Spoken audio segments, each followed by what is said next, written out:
Hello and welcome back to Financial Future, your go-to channel for insightful discussions on global finances and economic developments. Today, we're diving into the recent commitments made by President Biden, exploring the implications for both Israel and Ukraine. Let's talk about Israel first. President Biden recently assured additional military aid to Israel, including support for their Iron Dome defense system. Israel is currently seeking $10 billion in emergency assistance on top of the annual aid it receives, which has been a consistent policy for the past 70 years. That's a significant commitment, and it's likely only the beginning.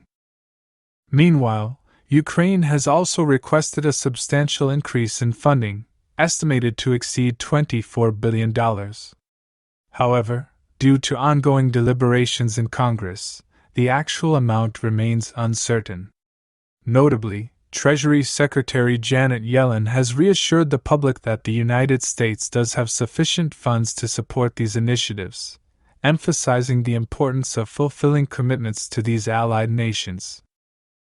Consider this: if Ukraine were to receive the proposed $24 billion, it would add up to approximately $130 billion in total aid, surpassing the annual cost of SNAP benefits for 40 million Americans, which stands at $110 billion. This prompts an important conversation about how taxpayer funds are allocated and the priorities set by the government. Speaking of government priorities, the House of Representatives currently faces a critical issue: the absence of a speaker.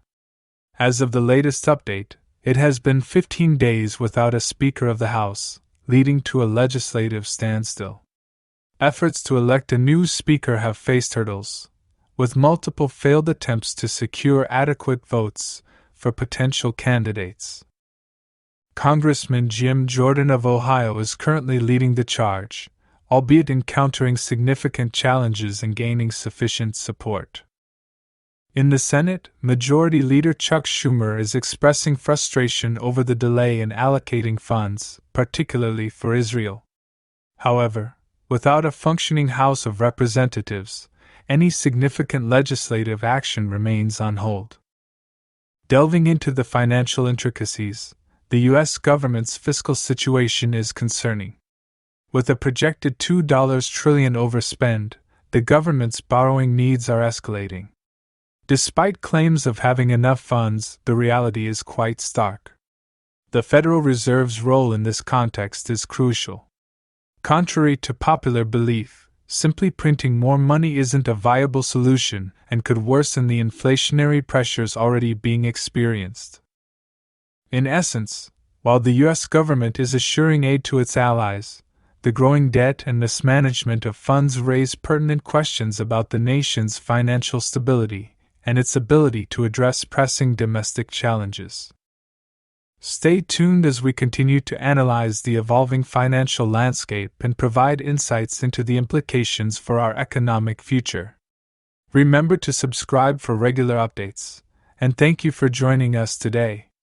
Wishing you a productive and prosperous day ahead.